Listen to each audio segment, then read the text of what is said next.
Before we get into the episode, I am thrilled to announce that the EntreMD Business School is open for enrollment. The EntreMD Business School is the only school of its kind for physicians who want to build 6, 7, and multiple 7-figure businesses. Over the last 2 years, we have had hundreds of doctors go through the school with unbelievable results. Some of them run brands, some of them run private practices, some of them are coaches, some have other kinds of service-based businesses or product-based businesses. And we've had people come in and cross the 6-figure milestone, cross the 7-figure milestone, cross the multiple 7-figure milestone.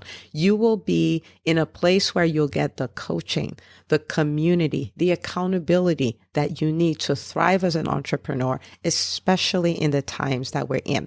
So maybe you've been following me for a while. Maybe you've been getting so much out of the EntreMD podcast and you've been wondering, how can I work with Dr. Una and the community more? Well, this is your chance. Come join us in the EntreMD Business School. It is application only. So go to entremd.com/business to turn in your application. I cannot tell you how many doctors have made statements like this. I recovered my investment in the first week. I recovered my investment in my bank account in the first 90 days. This is the best investment I've made in myself ever. I want you to have that kind of story, not just a story of building a great business that serves a lot and earns a lot, but having a business that gives you the freedom to live life on your terms. So don't wait any longer. entremd.com/business. And now for the episode. Hi, docs. Welcome to the EntreMD podcast, where it's all about helping amazing physicians just like you embrace entrepreneurship so you can have the freedom to live life and practice medicine on your terms. I'm your host, Dr. Una. All right. Well, hello. Welcome back to another episode of the EntreMD podcast. I have been looking forward to doing this episode actually because I was minding my own business and I saw this ad for a podcast that was going to be sold. And the asking price for the podcast was $15.5 million. Now, I don't know if they're going to sell it for that amount or not, but I just want you to think about a podcast. So maybe you're a podcaster or you have a YouTube channel or you have a blog. I want you to imagine building it up where you can actually ask for $15.5 million for it. And, the brokers who are trying to sell it and all of that, they, of course, would do a good job projecting the reason why this is worth that much. Yeah, of course, there are other conversations I have to go into and all of that. But when I read it, I was like, this is why, right?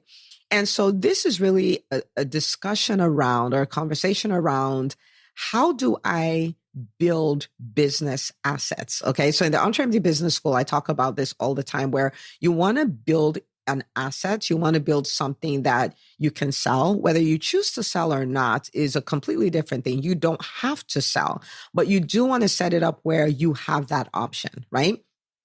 And within your businesses, you want to see all these things that could be assets. Your podcast is an asset. People sell those. Your app is an asset. People sell those. If you want to look like in the business world, people sell Facebook groups, people sell email, people sell all kinds of things. And the more we can look at them as assets, the more we can grow them where we can sell them if we want to. Right. And you may not. And because of that, some people, what they do is they would have a business. They'll sell a portion of it and keep other portions again, because of that mindset around I am building an asset. OK. So when I looked at the ad, I noticed 7 things that make the podcast worth that much. And I'm just going to read the header here, what they said all the way at the top. It said, award-winning daily entrepreneurial podcast, 11 years established, 145 million plus listens, 3,500 interviews to date, 15% year-over-year growth, long-term contracts. And just from that, I'm not even talking about the 7 things yet, but just from that headline, that's the headline for the ad, is telling you that, one, this is a podcast for entrepreneurs. It's telling you it has longevity. It's been there for 11 years. It's telling you we've had 145 million plus listens, which says, okay, we have a really good audience, 3,500 interviews to date. which is those are assets because you have the interviews, and on those interviews you also have all kinds of things, right? You have sponsorship spots, you have ads that have put on there that continue to run and continue to create revenue if they're like affiliate links and things like that. You have 15% year over year growth. So this means this is not something that is dying and the owner is like, I want to get rid of it. This is something that is actually growing. And it says long-term contracts, which means the moment you buy it, you can start making revenue because there are these long contracts in place. Now, I will say that I don't know, I don't personally know the owner of the podcast. I have never had a conversation with the people who are trying to broker the sale and all of those things. This is just my observation from looking at what they put out there. And of course, I mean, there's only one podcast this could possibly be. So of course, I know the podcast and I've followed it for years. And so let's talk about these things, okay? Now, this is a podcast, but I want you to think in terms of your business. And it doesn't matter where you are. Like if you are at a point where you're trying to break through to your first 100,000, I want you to pay attention to this because that means you can build your business with the right foundation. If you're at a point where your business is already generating multiple seven figures, you're actually on your way to eight figures, I want you to listen to this because you don't want to build an eight-figure business you can't sell. Like that's not an asset. Okay, so it's really important that we're thinking in terms of building assets. I had a conversation with a lady who really works with people who are ultra high net worth individuals. So meaning that they have a net worth of $25 million and above. And one of the things she said is that most of her clients came into their ultra high net worth through a monetization event. And for most of them, it was the sale of a business. Again, you don't have to sell your business, but you don't want to build your business where that is not an option. Okay. Like right now, I'm not thinking of selling any of my businesses, but from the beginning, my thing was to build it the right way, if you will. Okay. So let's talk about 7 things you can do. Okay. To put yourself in a position where you're building an asset you can sell. You're building an asset that you can sell for an amount that would make you happy. Right. Okay. So number one is you want to be clear on what is unique about your business. Okay. So if you remember the header that I read, it says an award-winning daily entrepreneurial podcast, right? And so the question is, are there many business podcasts? Yes. Are there many business podcasts that have episodes every day? No. Right? Like, no, not at all. So you want your business to stand for something. You want there to be something unique about your business, something that makes your business stand out. I will also say that it doesn't have to be so unique that it feels like it came from Mars, right? Because if you think about it, are there many business podcasts? Yes. Are there many award-winning business podcasts? Yes. So he took something that is not necessarily common, but it's something that is somewhat common, and he just put his own twist to it, right? So unique doesn't mean fall out of place and build this thing that nobody has ever seen. It just means put your own spin on it. And so it's something that is unique on its own, right? So do we have that? That's the first thing. The second thing is longevity, right? So this is a business that has been around for 11 years. And the thing about building a business like that, just saying that the business has been there for 11 years says a few things, right? It says that this is not a flash in the pan thing. This is not something that's going to disappear. This means that there are probably other assets that have been built over time. That means there's the know, like, and trust factors at an all-time high. That means a lot of the kinks have been worked out. It means a lot of things, right? And in your journey as an entrepreneur, you will have so many opportunities to quit. Now, there's a time to strategically quit, but there's also the place of frustration, right? The frustration of, I loved my business when it was $100,000. I was bringing in every year, but now it's complex. So I want to quit. Or I have this team and I'm having challenges with my team. Oh, I want to quit. Or I've always had a team of producers, a team of people who do tasks, but now I have to bring in a managerial team and I don't even think I can do that. I'm tired. I want to quit. Like, every time you think about that, I want you to think about the flip side where you go through the challenge, you go through the pain of it, and you end up with a business that's aged like fine wine, right? Because it puts your business in a much better position, right? And so longevity is there. Okay. So that's the second thing. The third thing is their profits. Okay. Notice I did not say revenue. I said profits. And funny enough, if you look at that, the ad that the company actually pulled up, there is no conversation whatsoever about revenue. It's about profits, right? And so this really goes back to us paying attention to our numbers, us paying attention to our profit and loss statements, us making sure that our books are in order and we know what is going on, us making sure that we price our things such that we can generate a profit, us making sure that we're not like, oh yeah, I can do all these things for free. I don't really care. I'm not doing it for the money anyway, right? You want to because if you do that, you're not building an asset. Like when you're done, you're just going to have to shut it down and call it a day. But if you want to build an asset that you can sell, or you want to build an asset you can hand off to your family and make it a generational thing, like whatever that is, then you want to pay attention to profit, right? Because it matters. Okay. So for these guys, they documented a profit of over $100,000 per month for the last 115 months, right? So he's tracked it. And if you go to his website, like he's actually on there and stuff like that, and their profit margin is 80 to 90%, right? And so if you think about that, like having that there puts them in a position, because that's a podcast really that's bringing in over $1.2 million every year, right? Every single year.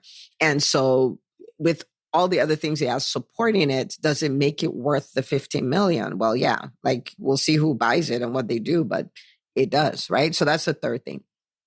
The fourth thing is that they have an audience, right? They have an audience. So in that ad, they talked about having 18,000 subscribers to their main newsletter, 11,000 subscribers to their podcast specific newsletter. And it's not just 18,000 people, right? We're talking 18,000 entrepreneurs. And entrepreneurs are people who are trying to solve problems, people who are trying to create revenue. They tend to invest in stuff, right? Like, so it is a really solid audience. Even beyond the audience, it talks about over 145 million listens in the last 11 years, right? And so that's a lot of listens. So it all points towards their people who follow this, right? So that's another thing. So again, when you're building your own email list and all of those things, that's something to pay attention to. If you're building your own content-based platform, so whether that's a YouTube channel or a podcast or a blog, you also want to be directing them to your email. You want to drive consumption. You want to do all of those things because those numbers matter, right? Now, of course, we're not leading with numbers to sell. We're leading with service, right? It's just that in the process of serving people, you're going to do all these things. You just want to pay attention to the numbers. So that's number 4. Number five is that he had multiple streams of income built around the podcast. And so in the ad, they talked about 2/3 of their revenue coming from sponsorships. They talked about revenue from guest appearances because he would charge to have people on his show as a guest. Talked about courses, talked about affiliates and things like that. And then remember the header, we talked about long-term contracts. So I'm guessing a number of these are things that have long-term contracts. So even when he's not there, if he does decide to go through and sell it, these are things that will continue creating revenue, right? And so think about in your business, those streams of income that you have. And now what I'm not saying is you're at a stage where you have other things to focus on and creating multiple streams is not part of the focus right now. I'm not saying go start that, right? Because remember, he's been doing this for 11 years. But what you do want to do is really pay attention to that, right? What are the opportunities that I have? So in my private practice, what are those opportunities I have for different ways of revenue coming in? Or it could look like you're an insurance-based practice. How do I do it where I don't have one insurance that's like 80% of my practice, right, is distributed so that we have these ways, plus multiple streams of income, right? You're a coach. What could those be? And really, we're coming to a time where you're looking at things like, I have an app within my business, and that is another vertical. I had like things like that, have this whole affiliate marketing thing going on, and that's another stream. So just pay attention to that, right? So it's like if one dries up or one is not performing as well because the owner is not there, you have all these other things to fall back on. So multiple streams of income, okay, within the business. So that's number 5. Number 6 is that he is like, there is demonstrated growth year on year, right? And so you'll see where he said 15% year on year growth. And so for the last 11 years, they've been growing. I'm sure some years a lot more than others, but they have been growing. And not only are they growing, they're growing in an industry that is growing, right? So as far as podcasting goes, all the projections are around more people getting into podcasting. And it's just been exploding over the last few years, right? He started when it wasn't even really a thing, right? But he's been at it, and his business is growing in a growing industry. Okay. So that's that piece. Okay. Now think about if somebody was trying to sell a company that did print magazines and things like that. Of course, they could still sell it, but that's not necessarily a growing industry. Or newspapers, like, it's just not a growing economy. Somebody had a school that was training people who were medical record specialists. Like, that's gone. You see what I'm saying? Like, but there are industries that are growing. Like, think about AI. It's just like, okay. Number 7 is that in the business, for somebody who is an entrepreneur who looks at it, will see that there are multiple opportunities for scale. Like, I can take what this person has done, and there's so many opportunities here that I can make this explode. And so one of them is that most of his growth is organic growth, not really doing any ads or anything like this, which of course I love, right? When I started building my business, one of the things that I decided to do on the EntreMD side of things is, until I grew it to $1 million a year, I was not gonna really do any ads, just because there are a lot of people where the narrative they sell is that the reason why my business is not working is because the Facebook ads changed their algorithm. And I'm like, okay, well, you can do it much faster with ads, I presume, but yeah, you can do it without ads, right? So he doesn't necessarily use ads. And so that's something that someone can say, oh, I can take this thing that's already so good and just throw gasoline on the fire, right? And make it grow even bigger. And so that's something to look at. Also, is that I think most of the publicity that they've done is on Facebook and is on Instagram. And so they're not really on YouTube. They're not on TikTok. They're not on LinkedIn. I don't even know if they're Instagram. I think they're Facebook and Twitter. And so there are all these other platforms. I think LinkedIn, they're not on LinkedIn when it's a podcast for entrepreneurs. So somebody can really leverage that and create a lot of wins, right? And so these are the reasons why they would have the guts to list a podcast for 15 million, right? 15.5, like, let's not leave that. That's a whole $500,000, 15.5 million, because there's the uniqueness, there's the longevity. So it has a proven track record. There's the profit that's been demonstrated for years and years. There's a solid audience. There's the multiple streams of income. There's the growing business in a growing industry, and a lot of opportunities for scale. Right. And so I want you to really, this is one of those episodes you want to go back and you really want to have a come to Jesus meeting with yourself. And again, this is not something to say, oh, my business sucks because I'm not doing this at all. This is something where you go like, you know what? Looks like some opportunity here. Let me learn something from this ad that I put here, and let me stack this against my business and see where I have opportunities to be even better, to take this great thing and make it even better, right? So where you can say, okay, what is unique about us? We're doing something that everybody does, but how are we doing it in a unique way? How can we position that, right? Like, how long have we been here? How long do we say, was I secretly deciding to quit? Can I say, okay, you know what? I'm going to go through this and I'm going to build a mature business. What are my profits? Do I even know what they are, right? Are they growing? Are they shrinking? Is there something I'm too afraid to do? And that's the reason why my profits look the way they look. Like, maybe I'm afraid to raise my price. Maybe I'm afraid to hold my team accountable for productivity, like whatever that is, right? Am I careless with my audience? Am I growing my email list? Do I have any strategy to grow my email list, like, at all? Do I have them scattered everywhere, but they're not gathered? I don't talk to them. It doesn't matter, right? What are my opportunities for multiple streams of income in my business? Is this the time? Is this something that I should say, okay, 2 quarters from now, a year from now, I'm going to build this next vertical? Like, how should I be thinking about that? Can I demonstrate growth in my business? Is there something I can do to trigger growth in my business, right? And so it's just something to sit with and look at and give yourself, like, I want you to imagine, this is what I think of, right? I think about us as physicians. Now, remember, there's this whole narrative, we're one-trick ponies, we don't know how to do this business thing. But I want you to imagine that we are building these business assets, and in the process of building them, we're creating unbelievable change in the lives of people we're serving, and we're earning, and we're creating financial freedom for ourselves and all of that stuff. But we also have these opportunities to have these monetization events where we're selling our businesses, We're selling part of our businesses. We're selling one vertical in our business and things like that. And you may decide I want to do that, or just imagine having the option. Like my brother, a few years ago, someone approached him to buy his company and offered him, I want to say $1.2 million. And this was a long time ago, maybe 5 or 6 years ago. And I remember thinking like, whoa, that's amazing. And my brother, I remember him just looking at the deal and he was like, yeah, I'm not going to do that. You really do have to make me an offer I won't refuse. You know what I mean? And so it doesn't mean you sell it, but you have the opportunity, you have the leverage, you have the option, and then it's up to you. You can decide, no, but I want to keep it. It's my legacy play. It's giving me the opportunity to help people. It's giving me the opportunity to create financial and time freedom for my family.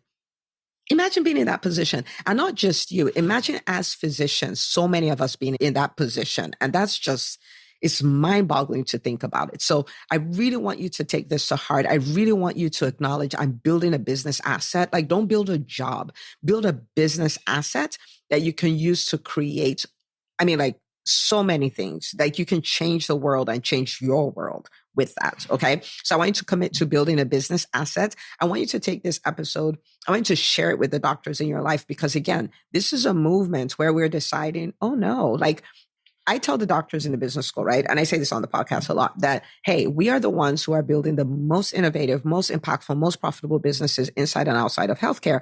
And the truth of the matter is, imagine that being our reality.